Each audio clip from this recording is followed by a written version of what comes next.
Hello friends, welcome back to my channels and this is P Kumar. Friends, right now I am going to discuss the law of divisibility of any numbers by the number used frequently. So यहाँ मैं आपको दिखाऊंगा कि किसी भी number को हम किसी नंबर से डिवाइड कर सकते हैं या नहीं कर सकते हैं, ये हम चेकआउट कैसे करेंगे। तो सबसे पहला हमने यहाँ पे नंबर लिया है फ्रेंड्स 2। सबसे पहले यहाँ पे आपको 2 दिखाया जा रहा है। आपको पता है कि हम किसी भी नंबर को 0 से डिवाइड नहीं करते हैं, क्योंकि अगर हम किसी भी नंबर को 0 से डिवाइड करते हैं तो जो रिजल्ट आता है वो अनडिफाइन होता है। सिमिलरली अगर हम किसी नंबर को 1 से डिवाइड करते हैं तो जो रिजल्ट आता है वो सेम नंबर होता है। तो इन दोनों से किसी नंबर को डिवाइड करने का कोई मतलब नहीं बनता है, तो इसलिए हमने यहाँ पर फर्स्ट प्लेस पे लिया है 2।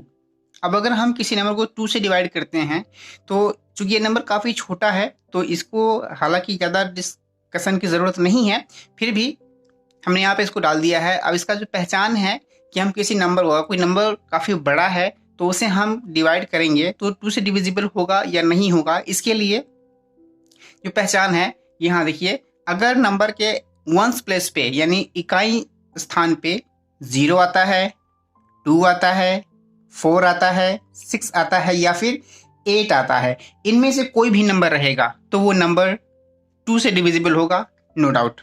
एज फॉर एग्जाम्पल यहाँ पे आप देख रहे हैं 10 है, 2 से डिविजिबल है, 12 है, 2 से डिविजिबल है, 24 है, 2 से डिविजिबल है, क्योंकि इन सब के जगह पर लास्ट में यानी वंस प्लेस पे यहाँ 0 है, 2 है, 4 है, 6 है, 8 है।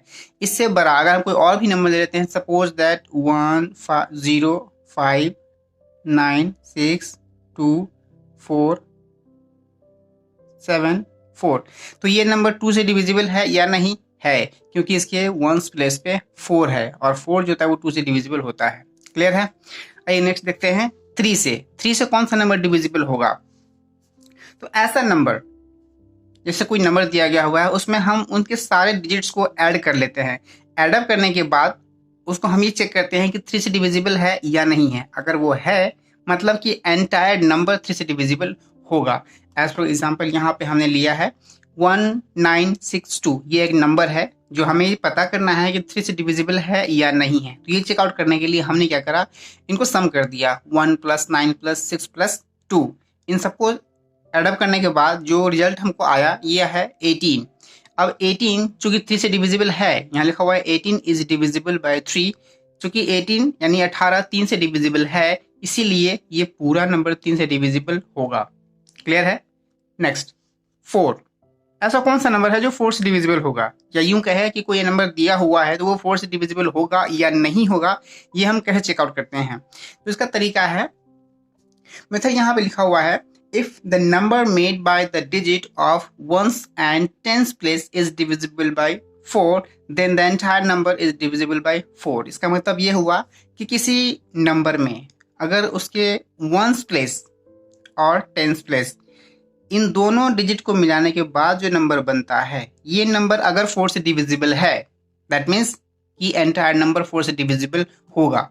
जैसे हम यहाँ पर देख रहे हैं 5624, यहाँ पर जो इन लास्ट 2 डिजिट्स जो नंबर बन रहे हैं ये हैं 24, और 24 4 से डिविजिबल होता है, ये हमें पता है। दैट मीन्स कि ये पूरा नंबर 4 से डिविजिबल है। नेक्स्ट एक और एग्जाम्पल देख लेते हैं। यहाँ हमने लिखा है 10001340। अगेन यहाँ हम ये देख रहे हैं कि ये जो लास्ट का 2 डिजिट है यानी वंस और टेंस के डिजिट को मिलाने के बाद जो नंबर बना है 40, ये 40 भी 4 से डिविजिबल है, इसीलिए ये पूरा नंबर 4 से डिविजिबल होगा। तो यहाँ पे हमने क्या सीखा कि किसी भी नंबर में वंस प्लेस और टेंस प्लेस के डिजिट्स को मिलाने के बाद जो नंबर बनता है वो अगर 4 से डिविजिबल है, दैट मीन्स कि एंटायर नंबर 4 से डिविजिबल होगा। क्लियर है। नेक्स्ट है 5। तो देखिए 5 का जो लॉ है ये बड़ा ही सिंपल है। अगर किसी नंबर के एंड में यानी इकाई स्थान पे या वंस प्लेस पे अगर 0 आता है या 5 आता है, इन दोनों में से कोई भी है, दैट मीन्स वो नंबर 5 से डिविजिबल होगा। क्लियर है। नेक्स्ट है 6 का।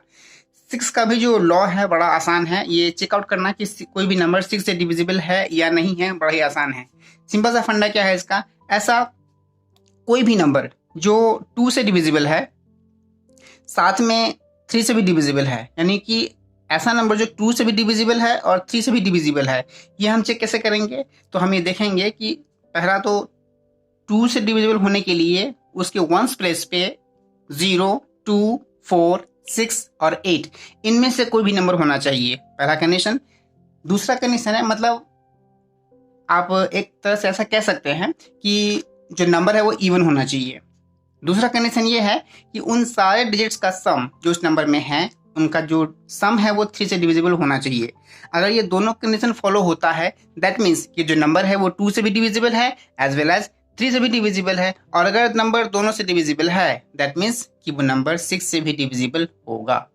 क्लियर है? नेक्स्ट है 7। तो 7 से डिवाइड करने के लिए हमने यहाँ पे रूल लिखा हुआ है कि subtract the twice of ones place digit from the rest part of the number and check out whether the resultant is divisible by 7 or not. If not, then repeat the procedure same. अब यहां पर आप ये देखेंगे कि हमने एक number लिया हुआ है समझने के लिए 10955, ठीक है। हम यहाँ क्या करेंगे, ये जो वंस प्लेस का डिजिट है इसको हमने ऑफ कर दिया, मतलब ये खत्म हो गया। अब ये खत्म हुआ तो यही नंबर जो रेस्ट पार्ट है यहाँ पर 1095, इसमें से ट्वाइस करके माइनस करेंगे, मतलब 5 × 2 = 10 और 10 को हमने यहाँ से माइनस कर दिया। तो 1095 - 10 = हो जाएगा 1085।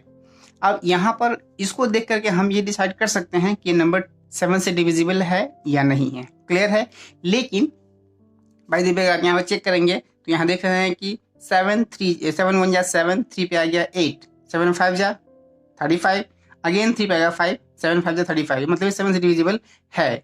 लेकिन चलिए हमको यहाँ भी हम देख लेते हैं कि हमको पता नहीं है कि ये 7 से डिविजिबल है या नहीं है। तो हम यहाँ पे क्या करेंगे, अगेन इस नंबर को ऑफ कर देंगे, मतलब हटा देंगे यहाँ से, और यही नंबर अगेन ट्वाइस करके हम रेस्ट पार्ट में से माइनस कर लेंगे। तो 5 को हमने यहाँ से हटा दिया, अभी बन गया 108। 108 में से 5 को चूंकि ट्वाइस करेंगे हम, यहाँ 5 × 2 10 हो जाएगा, अगेन 10 को माइनस करेंगे तो 108 - 10 बच गया 98। अभी आ गया 2 डिजिट में, चूंकि ये 2 डिजिट्स में आ चुका है तो अब हम आसानी से कह सकते हैं कि ये नंबर 7 से डिविजिबल है 14 टाइम्स में। 14 7 जा 98 होता है। क्लियर है? अब बाय द वे हम यहाँ पर वो प्रोसीजर को रिपीट कर भी नहीं सकते हैं, क्योंकि आप इसको ऑफ करेंगे तो ये है 8 × 2 हो जाएगा 2, मतलब 16। अब 16 को आप करेंगे -9 में से तो नंबर हो जाएगा negative. By the way number negative हो जाएगा, जो कि मैथमेटिकली सही नहीं है, लेकिन अगर लॉ के हिसाब से देखा जाए तो बिल्कुल सही है।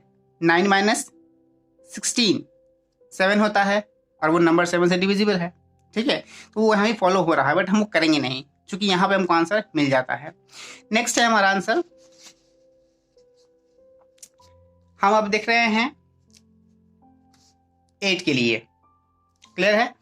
तो यहाँ हम ये देख रहे हैं कि अगर 8 से हमको चेक करना है कि नंबर डिविजिबल है या नहीं, तो इसके लिए क्या रूल है, if the number made by last 3 digits is divisible by 8 then the entire number is divisible by 8। क्या कहा इसने?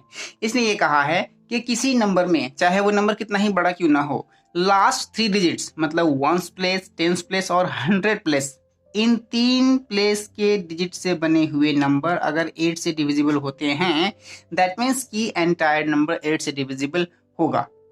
क्लियर है? हम यहां पर ये देख रहे हैं 5 6 2 9 3 0 2 4 0 2 4। अगर मैं इसकी बात करूं तो यहाँ पर एक्चुअल नंबर 24 ही है, जो कि 8 से डिविजिबल है कम्प्लीटली। दैट मीन इसका मतलब ये हुआ कि ये पूरा नंबर 8 से डिविजिबल होगा। आप इसको डिवाइड करके चेक कर सकते हैं। क्लियर है? एंड नेक्स्ट है फ्रॉम 9।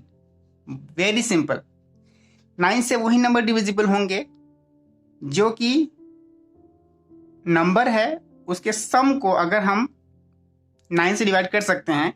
दैट मीन किसी भी कोई एक नंबर है उसके सारे डिजिट्स के सम को अगर हम 9 से डिवाइड करते हैं और डिवाइड हो जाता है, दैट मीन्स वो नंबर 9 से डिविजिबल होगा, जस्ट लाइक 3। तो यहाँ ज़्यादा कुछ समझने की चीज़ है नहीं। और ये लास्ट है 11, ये भी मोस्ट इंपॉर्टेंट है, इसको मैं चेक कर लेता हूँ। यहाँ पर इसमें कहा गया हुआ है कि if the difference of sum of even place digit and sum of odd place digit either 0 or multiple of 11, then the entire number is divisible by 11। क्या कहा इसमें? इसमें ये कहा गया हुआ है कि कोई नंबर है, ठीक है, ये एक ऐसा नंबर है, हम इसमें क्या करेंगे, ऑड प्लस डिजिट को और इवन प्लस डिजिट को अलग अलग ऐड कर लेंगे, फिर उनका डिफरेंस फाइंड आउट कर लेंगे। अगर उनका डिफरेंस 11 से डिविजिबल है या 0 है, दैट मीन्स कि नंबर 11 से डिविजिबल है, अदरवाइज नहीं। तो अगर मैं इसकी बात करूं तो यहाँ पे ये है हमारा ऑड प्लस, ये है ऑड, ये है even, odd even odd even. Clear है? तो आपने क्या करना है, सारे ऑड को ऐड कर लेना है। आप इसको ऐड करेंगे, फिर इसको ऐड करेंगे। क्लियर? अगेन आप इवन को ऐड करेंगे, आप इनको ऐड करेंगे, फिर इनको ऐड करेंगे। तो यहाँ पे कितना आया? इवन का आ जाता है 0 + 5 + 1, मतलब 0 + 5 + 1 6, और ऑड का है 2 + 3 + 1, मतलब 6। डिफरेंस फाइंड आउट कर लिया, 0 आ गया। अब चूंकि मैंने कहा है कि या तो 0 आए या फिर मल्टीपल ऑफ 11। मल्टीपल ऑफ 11 का मतलब होता है कि या तो 11 आएगा, या 22, या 33, या 44, या 55। अगर ऐसा कुछ नंबर आता है, दैट मीन्स कि ये नंबर 11 से डिविजिबल होगा। तो यहाँ हम देख रहे हैं कि मल्टीपल तो नहीं आया, बट 0 आ गया है। तो इस केस में भी ये जो नंबर है वो 11 से डिविजिबल होगा। क्लियर है? आई होप कि ये वीडियो आपको अच्छा लगा होगा और ये आपके लिए काफ़ी हेल्पफुल भी होगा। तो आप इसका प्रैक्टिस करें, देखते रहें। मिलते हैं अगली वीडियो में। Bye bye.